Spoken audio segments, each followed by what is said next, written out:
Kilala mo na ba kung sino ang nilalaman ng awitin na gawa ko? Tara halika't pakinggan para maisip mo ang isa kang nakakakilala.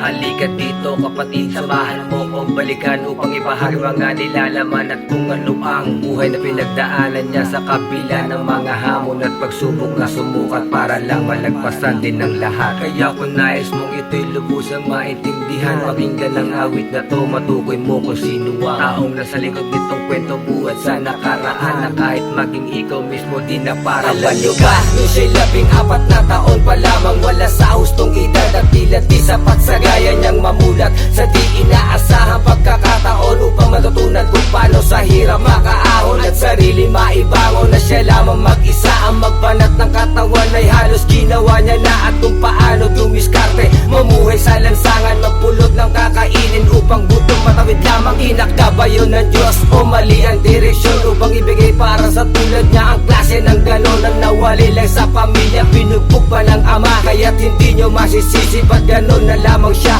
natuluyan na udyok at gumawa ng masama. Ultimo ang pumatay, ayaw niya man pero wala siyang magawa. Talagang ganun ang ikot ng buhay. Sumasama na tayo, hindi pa natin namamalayan. Kilala mo na ba kung sino ang nilalaman ng awitin na gawa ko? Tara halika't pakinggan para maisip mo kung isa ka sa nakakakilala. Kung tawagin siya ay tatay, ano kilala mo ba? Kilala mo na ba kung sino ang nilalaman ng awitin na gawa ko? Tara halika't pakinggan para maisip mo kung isa ka sa nakakakilala. Kung tawagin siya ay tatay, ano kilala mo ba? At sa paglipas ng mga araw di akalain nagtagpo sila sa lugar kung saan siya ay napadpad at nagdayog. Nakilala niya ang tao sa kanya ay gumabay, kumupkop, nag-arugat, nagsilbing ama na tunay, nagbigay kaalaman paano lumaban at pumatay. Maging handa't maging maingat kung hindi ka rin sanay sa tondo na kinilala na lugar na matatapang, matira matibay, nasa umado ang paggalang hanggang sa maisama sa iba't ibang klaseng diskarte. Dalawang professional tipo bawat laro sa kalye at hanggang sa tinakda ang oras ay nabasbasan dahilan kung saan tinigil niya ang kinasagutan. Illegal na gawain tila ayaw niyang gayahin ng mga batang taga-parang mula tuloy pipilitin niya na muling ibalik sa tahimik ang lahat at kailanman ay hindi na muli pagmamumugaran. Kilala mo na ba kung sino ang nilalaman ng awitin na gawa ko? Tara halika't pakinggan para maisip mo kung isa ka sa nakakakilala. Kung tawagin siya ay tatay, ano kilala mo ba?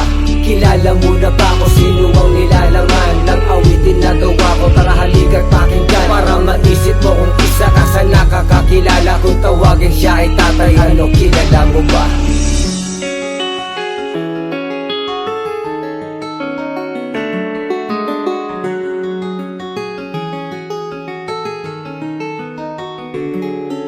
Kilala mo na ba kung sino ang nilalaman ng awitin na gawa ko? Tara halika't pakinggan para maisip mo kung isa ka sa nakakakilala. Kung tawagin siya ay tatay, ano kilala mo ba? Kilala mo na ba kung